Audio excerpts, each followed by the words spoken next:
Welcome to All Things Considered CX, the podcast where we challenge the status quo of customer experience. Hosted by Bob Asman, this show is all about disrupting practices and redefining what it means to truly connect with customers. In this unhinged approach to CX, we're focused on building better experiences from the ground up. Each episode, Bob dives into the bold ideas, unconventional strategies, and fresh perspectives that are shaking up the world of CX. We're bringing you the voices that are pushing boundaries and changing the game. If you're ready to rethink how customer experience is done and drive real transformation, you're in the right place. Let's get into today's episode of All Things Considered CX. Hello, welcome back. We're kicking off a new podcast series this fall, and one of my favorite guests is joining me, John Goodman. He's vice chair of the customer care measurement and consulting practice. And the reason he's my favorite guest is because John has got a wealth of information and has so many sources with so many different companies, organizations, industries, you name it. And so we're really glad, John, to have you back. And if you would just kind of give our listeners a little bit of a background on you and who you are. Okay, great. Thanks very much. And we started out actually as an ad hoc student group in the basement of Harvard Law School in 1972, and have yet to get real jobs. We started out as a student group named CRAP, which at Harvard was really good, but the Attorney General of the United States said that government could not hire CRAP. So we then changed our name to TARP. And under that flag, we did the first cross-section survey of the U.S. population to find out what do people do when they have a problem and don't complain. They're much less loyal, but if they have a problem, complain, and are satisfied, they're much more loyal. And that created the genesis for the use of 800 numbers. So we actually introduced 800 numbers to all the usual suspects: American Express, Procter & Gamble, Toyota, et cetera. And then in the 80s and 90s, we started saying, we're getting all this data from the 800 number. Let's really focus on voice of the customer. And then from there, we built economic models to not only identify what key points of pain are, but then create a compelling business case, first based on revenue. And secondly, we did research with Coca-Cola that found that twice as many people hear about bad experiences as a good experience. So we then added word of mouth to the calculus. And then in the early 2000s, one of our clients said, well, we don't have that many complaints, but what can we do to delight people? And so we then looked at what creates delight, and a tremendous positive word of mouth payoff is achieved when you delight someone. Their word of mouth is much more compelling. So the companies that have really good word of mouth get 70% plus of all their new customers from word of mouth referrals. So you really don't need to do very much marketing. And this would be the Harley Davidsons, the Chick-fil-A's, the USAA's of the world, and the Cheesecake Factory, their president says, we don't need to do marketing. We let our customers do our selling for us. So that's been the evolution of what we've been focusing on. That's great. Thanks for that background. And I'll also mention that John, you should follow John on LinkedIn because he writes some fascinating articles. We're going to talk about a couple of those during this session, and has written several books. And so, as I said, he applies scientific methodology to customer experience, and that's something you don't always see. This is solid data, and it's really good. So I can't recommend John enough if you're a CX professional looking for data and information and ways to go about selling ROIs. He's got a great ROI approach, and so we're glad to have him back. As I said, I'm sort of a wayward chemical engineer, actually. But really? Okay.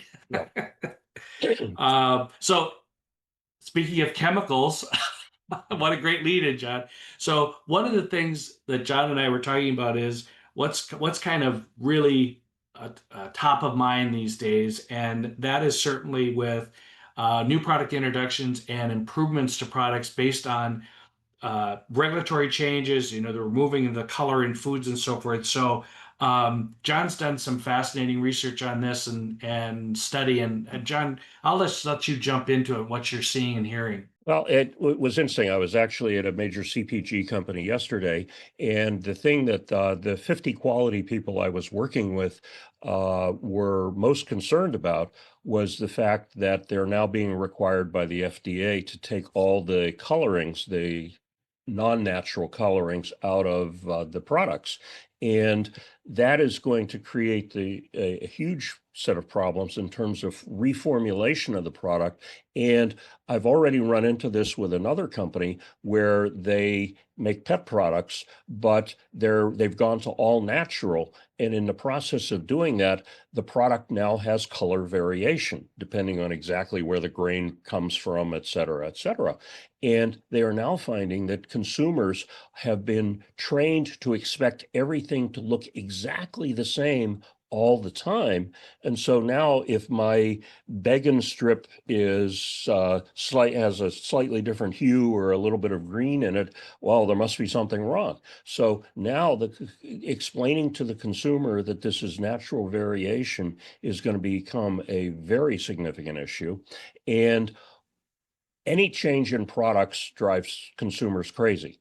We also worked with a cosmetic company recently that they had the standard approach in cosmetics is we come up with new and improved products every 3 years and we change out the existing legacy products. Well, the problem is that women find a cosmetic they really like and then it's discontinued. And now they have to go find a new cosmetic. And in one study we did recently, that was the single biggest point of pain that people had with this company was you discontinued my favorite product. Now, I had another cosmetics company that anticipated that that was going to be an issue. So they put 1,000 cases of it in the warehouse. And so even after they discontinued it, they were able to continue selling it direct to companies and actually made a good profit by doing that.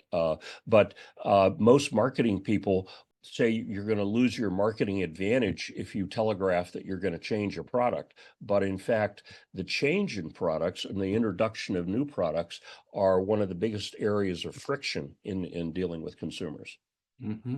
And so, John, how are companies dealing with that when they make that? I mean, I'm sure the marketing department is thinking to themselves, this is the greatest thing. It's going to pump up our sales. We're going to get, a refreshed product into the market. Yet the consumer is saying, wait a minute, I loved what I had. Yeah, and we find this is again where marketing is their own worst enemy, in that they are driven by this. We got to have new and improved and keep improving. But there are certain legacy products that probably, if they've got a very large following, I would keep it that way and do a heck of a lot of testing before I changed it, and then I would test whether or not it really was going to be improved and perceived that way by the customer base. And one of the best ways of testing this, I think, is for a long time, Starbucks had a huge community of users. It was called My Starbucks Ideas. And they would test things with the community. Hey, we're thinking of doing this, or we have this new product, try it, or we'll give you a coupon for it. And they found out that a significant percentage of their brilliant ideas really were going to be flops. And so having this internal community to keep you on track, I think is one of the best approaches. Plus, the internal community gives you a bunch of additional ideas. And this isn't just consumers, but at Starbucks, they actually had the employees participating in this also. Oh. And so the Frappuccino was developed, I understand, by some employees working with some customers, and that's where this hit product came from. Mm-hmm. Well, and it's interesting you bring that up because about employees, because when I go into call centers or so forth to do analysis, the first place I go is the frontline employee because they are in touch with the consumer, and that could be sales or service, it doesn't matter. They're whoever's directly interacting with the customer have this huge, barrel full of knowledge, and rarely are they asked, and yet you could ask them a simple question like, what's causing friction with our customers today? And you'll get universal answers across the board. And so it's fascinating that we don't tap into that employee knowledge enough. Well, actually, this could be a great transition into the rage study, but I want to make a point on this, and then we can follow the path. Perfect. But one of the big things that we have found in our national rage studies is that consumers don't just want their money back and the problem fixed. They want to know that they've been heard and that their input is actually being transmitted to management or the product management or the manufacturing people. And in 80% of companies, that channel that you alluded to really doesn't exist. As opposed to at Toyota 1,000 years ago, we had a very plebeian approach to it.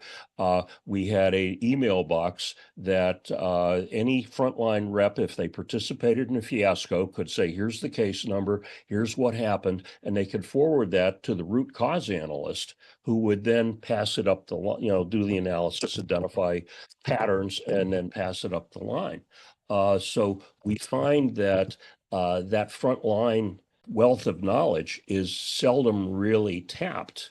But to the degree that you then feed back to the front line that, hey, here's 3 changes we made based on the input you made, then the reaction is, oh, well, if you're actually paying attention, then I'm actually going to spend time and give you a lot more. So we find that the front line is, and they're happier because they feel empowered, because Right. I'm not going to have to handle that same stupid problem again and again and again. People are actually paying attention to it. But what I do when I'm calling any company, I did this with United Airlines recently, I asked the frontline person, do you have a channel to feed into continuous improvement? And she said, well, not exactly. And this was a 1K desk person. Oh, gosh. But you can call customer relations. And I'm sure that was demeaning for that person to have to say, no, I don't really have any input. Now, the other thing is and this will be the last point on sort of sorting through the ideas, is we've actually had a couple of companies where we have encouraged the front line to report their crazy ideas. I just had this idea that if we did this, we might come up with a new product here, or there may be an opportunity here. And we had the insights people who were working with the front line develop what they called the wacky ideas report. And it's okay. Yeah, here's the basic consumer voice of the customer report, but here are 27 nutty ideas that our frontline suggested based on their interactions with the customers. Now, a whole bunch of them are really weird, but if you take this one, turn it on its side and color it purple, all of a sudden it's going to become a brilliant new product. So Right. we found that product management really enjoyed the wacky ideas report, and they presented an outlet for the front line to use their creativity. Absolutely.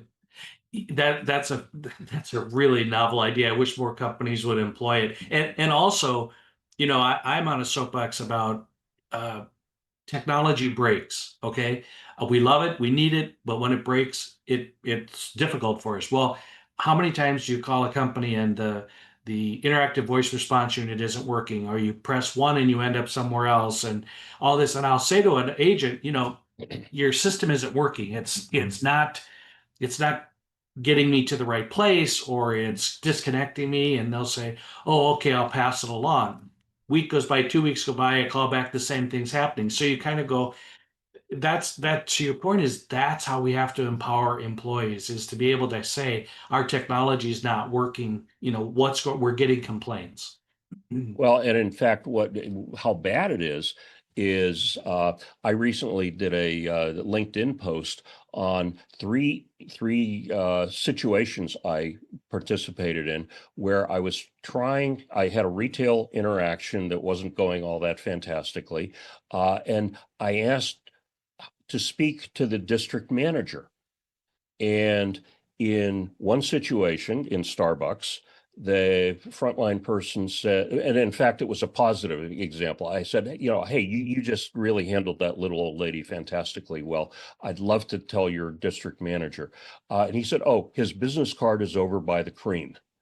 And so Oh, the district manager's business card was right there, and I was able to pass the compliment along, and he then told me that the employee was recognized. On the other hand, I had a drugstore where the IVR was losing prescriptions, and I asked the pharmacist, "How do I talk to the?" And she says, "Yeah, I've had a couple of complaints on that. Uh, how do I get to the district manager?" Um, Gee, I'm not really sure. I think his name is Abdul, and she had to make 4 phone calls to find out who his name was and how to contact him. Uh, wow. uh, and the worst was a supermarket chain where their self-weighing thing, the scanner, was Mhm. was malfunctioning. And there I called the headquarters unit, the call center of this global supermarket chain, and was told, we do not give that information out. We are not permitted to tell you who the district manager is. And so you had the spectrum of it's his right there. Management can be aware of what's going on at the front line, all the way to the other end of over our dead body. Are we going to tell you who the manager is? Right. Oh, And I think part of this is due to segue into the National Rage Study. yes, We had the shooting of the United Healthcare CEO, and yes. that has scared the dickens out of a lot of companies to where Oh, I had a general counsel of one of the CPG companies say that they are now spending more time worrying about protection of executives than handling complaints and oh. claims. That's really difficult to hear. I mean, a difficult situation, but also difficult to hear what their reaction is. So John, what can you tell us about the Rage Survey? This is something I think our listeners might be familiar with, but you might want to give them a brief overview and tell us what the latest might be telling us. Well, basically, what we have found is that there is a decline in civility across the board. And the recent National Rage Study, where we asked people, have you had, and it's similar to the White House study we did 40 years ago. It's, have you had a problem? Which was your most serious problem? Did you complain? Where did you complain? And how well did it all go? And what we have found is that the problem rates have gone up and are now 3/4 of households have had a serious consumer problem in the past year, but only about half of them complained about it. But when they did complain, 2/3 of them experienced rage, uh, which is that you get angry enough that the blood drains from your head and you start yelling at people. And 2/3 of America, I'm sorry, 43% of Americans say that they have yelled at a service person recently. 21% think that physical threats are now okay. And Oh my gosh. 9% are actually plotting revenge against a company as we speak. And they And admitted it in a survey. oh, yes, yes, yes. So the true numbers are probably actually a bit higher. Higher, right? And but by the way, we did find there were all kinds of interesting demographic breaks, and different political parties have different behaviors. I won't bother going into that. But this isn't just in the United States, because we just replicated the Rage study in Japan.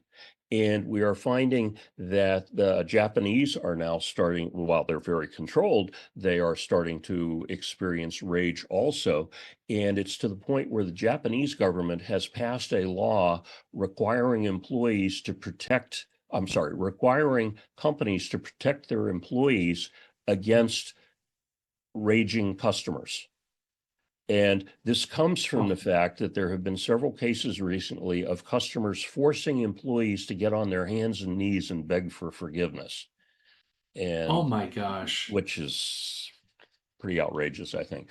So, uh, but now what's interesting is that the motivating kind of problem in the United States versus uh, versus Japan is somewhat different in that the non-complainants in Japan are saying, oh, it's too much trouble to complain.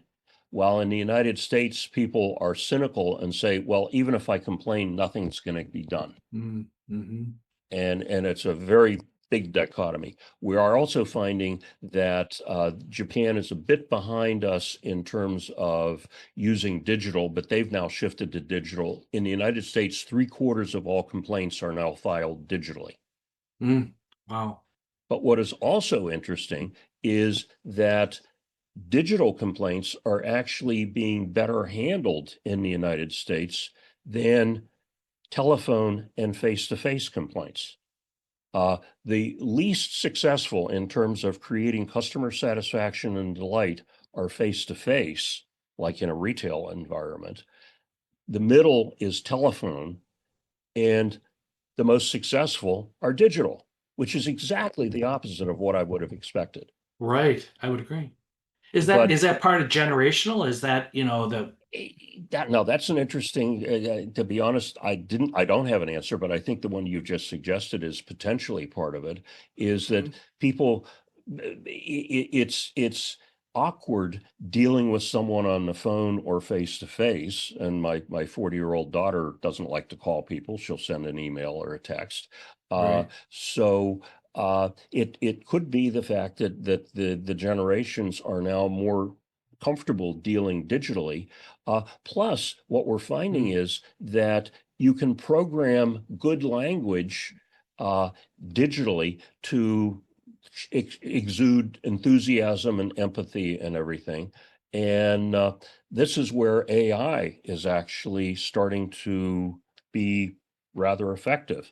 Uh, Another study we just did for 5 of the biggest CPG companies, where we interviewed 8,500 consumers on 15,000 transactions, was that some of the CPG companies are actually achieving 40% delight in their responses. So, and again, a lot of this is done digitally. So it does seem to be very effective to go digital, and properly managed, AI should be able to make that, even more effective and more cost effective, which is what the Japanese are now focusing on. The Japanese are going whole hog into AI. They're 2 years behind us in my estimate, but they're not being very cautious. I think that there have been enough stories in the United States of sort of stupid and bad stuff happening that people are being a bit more cautious now on AI. And the Gen AI that just draws upon the global internet, I think, is going to continue to be very iffy. To the degree that you have a knowledge management system that you have totally built yourself, with all the response rules for dealing with the change in color and your food and the allergens and the availability and your pricing and everything like that. I think that AI can be pretty bulletproof if you've got a bulletproof knowledge management system. Of course. And so the world has been lazy in terms of, well, let's just let AI go out into the hinterland and find stuff, and no, that's not going to work. But if you consciously build a rigorous knowledge management system, then I think the AI can be very, very effective and really mimic a employee, which the term I'm hearing now is that every single employee will have supervisory authority, empowerment. And that's where you want to be. And the minute that you can really codify what that employee empowerment is, you can translate that to the AI, and it should work really rather well, as long as you're rigorously still measuring what's working and what's not.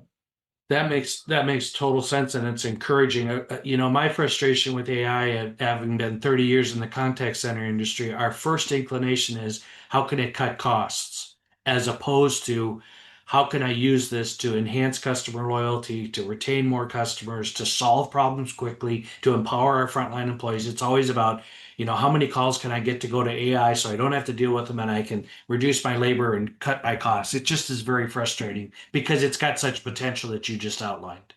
Yeah, and by the way, the one of the other big delighters we found in the delight study is, besides transparency, is that you provided me with additional golden nuggets of information. Hmm. Now, that's exactly in AI's wheelhouse. I've solved your basic problem, and by the way, did you know? And I give you three more pieces of useful information that then you now feel that you've gotten value added from it. Well, and John, correct me if I'm wrong, but wasn't it a TARP study from years ago that said when you solve a customer's problem, it's the best time to sell them and you can actually see loyalty go up? Absolutely. Yeah. Yeah. Cross-selling. Well, and it came from, we also have it in the new Delight study, Uh-huh. which I'm happy to send anybody. We have data from 12 different industries specifically on it. But giving you the extra golden nugget actually does raise your willingness to buy. And as you just said, cross-selling is actually a delighter. And cosmetics is sort of the perfect place. If hey, here's the skin cream that you wanted, and by the way, we have this mascara that goes with it, and it's accessorizing, and it's not just cosmetics. Harley Davidson, at least in the past, was making as much money selling you the chrome accessories to the bike as the bike cost. You'd buy the bike for, I'm picking numbers here, you buy the bike for 20,000 and you spend an extra 15,000 on, all the accessories. And Right. people love, and it's now your personality. That's how you exhibit your personality.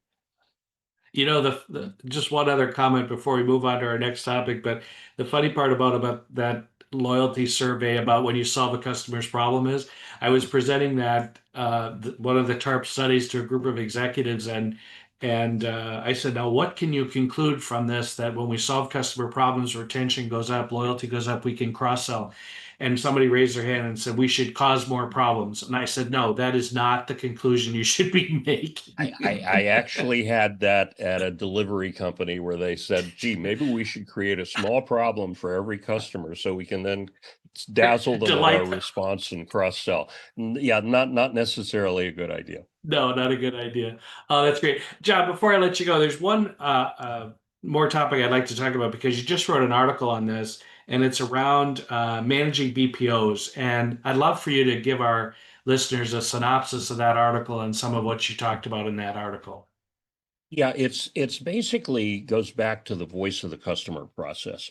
And what we have found is voice of the customer is very useful in and easily done in most organizations to identify we had a defect in this particular part of the product.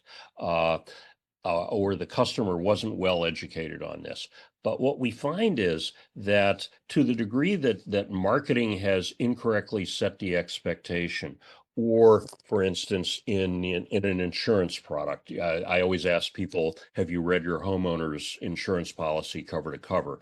And out of 100 people, two hands go up. And I tell those two people to get a life, but I also point out to the other 98 that there are things in there that will come back to bite you. And what we find is that BPOs uh, tend to not flag those types of issues where the customer has had expectations not met because those generate lots of phone calls. I had one BPO executive in a moment of candor said, every time the phone rings, the cash register rings. So we really don't want to prevent all those calls because that reduces our revenue. And I would argue that's somewhat short-sighted, but what we have found is that about 20 to 30% of all the contacts are due to customers having incorrect expectations about the product or not being warned how to use the product in a way that doesn't create an issue. And so I would argue that those 20 to 30% of contacts are completely preventable had there been better marketing up front and better customer onboarding. And most BPOs absolutely don't want to deal with that. And I was helping somebody. Uh, I was interviewing BPOs for one of the auto companies. We were helping them outsource, pick their outsourcer, and Mm-hmm. about 8 out of the 10 outsourcers either didn't get it or didn't want to get it, because when I raised those issues, they would say, well, we would just provide a good apology and here's how we would handle the call. Not once did they say, well, we would go back to marketing and say, if you change your marketing message, you could prevent 3,000 of these calls a month. And what we found, though, is that there are some progressive outsourcers who will come back to marketing or the service department and say, if you change this message, you'd stop getting these calls, or if you better welcome the customer. For instance, we had one insurance company that their welcome letter said, we have found, welcome to the family. We have found there are 3 things that people don't notice in their policy because we know you haven't read the policy. And those 3 things, one of them was a valuables limitation that said that we will only cover up to $5,000 worth of jewelry and guns. Well, marketing hated that because you're rubbing their nose in the fact this is a negative issue. But the customer read it and said, oh, well, I have more than that. Can I buy a rider? Can I give you more money? So by flagging it to the customer, rather than sneaking it by, the customer now is better educated and says, well, no, I really want protection for all my jewelry, and I'll give you another $100 a month or a year. So what we find is that, in fact, that kind of better onboarding has payoff, but marketing hates the idea. And I had the CMO of the largest investment company in the world, when I suggested that strategy, laugh nervously and say, it's really not in the DNA of marketing guys to talk about problems and limitations. But Oh my gosh. and so in their defense, the BPOs don't want to raise it because marketing doesn't want to hear it. Right. And usually the marketing is the one who's hiring them in many cases, right? Yes. And so what happens is that the prevention doesn't take place, the education doesn't take place, and so then customer service has to clean up the mess, and they're paying the BPO to clean up the mess, who is very happy to be paid to clean up the mess. Right. And so we have found a couple of progressive BPOs who will say, we are going to tell you this kind of stuff, and we're going to charge you a little bit of a premium over everybody else because we're doing a much more sophisticated voice of the customer analysis. But we're also providing you with the wacky ideas report that we talked about earlier. So we're really providing you much more market intelligence and also how to avoid the misleading the customer. And when transparency is the single biggest delighter that customers are looking for, they are so cynical, a la the Rage study, that if they get a company that says, hey, there may be problems and here's how we handle them, that is dramatically more credible and builds trust than buy our product and life will be beautiful. And last story on this, and I'll shut up on it, is that at Ryder Trucks, they would have sales reps who would say, lease 100 of our trucks and your uptime will be fantastic and life will be beautiful. But to his credit, the group VP of sales would say, but let's talk about when one of those trucks breaks down. We're going to spend 2 hours trying to repair it before we give you a new refrigerator truck because they're $200,000 a copy. And that cautionary note dramatically increases trust because, you're not telling me life will be beautiful. You're telling me that, I know stuff happens, but you're saying you're prepared to handle it.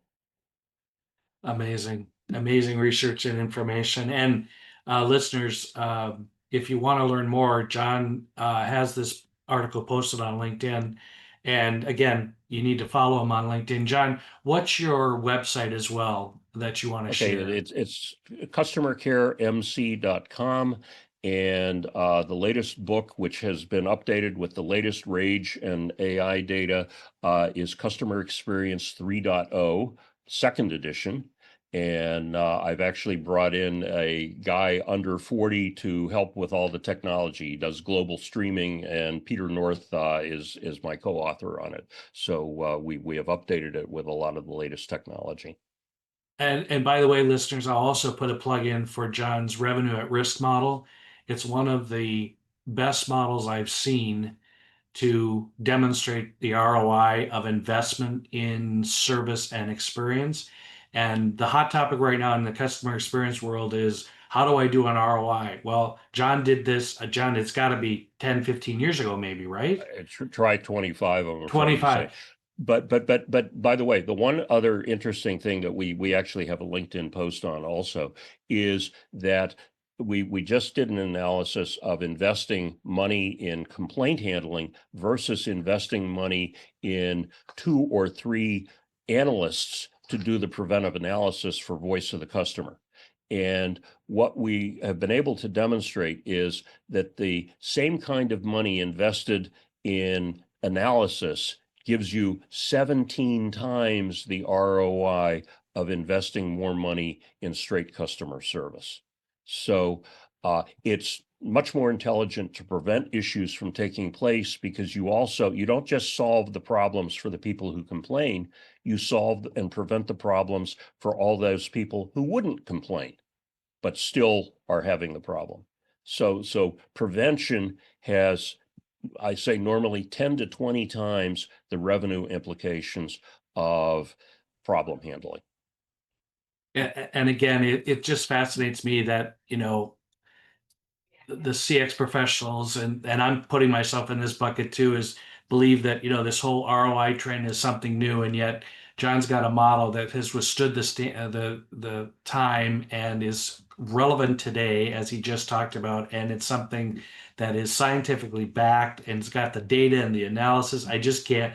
I mean, I use it and present it a lot, and encourage people to buy John's books, because I think it's probably the best form there around for demonstrating ROI.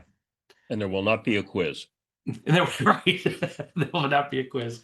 John, this has been, as always, a fascinating conversation. I appreciate your time, and look forward to getting more details on the Rage survey in the future. And we'll probably have you back to talk about that in detail. So, okay, great. Thank you very much. This has been fun. thank you. Thank you, listeners, for tuning in, and be sure and join us for the new series of podcasts this fall with great guests like John Goodman. Thank you.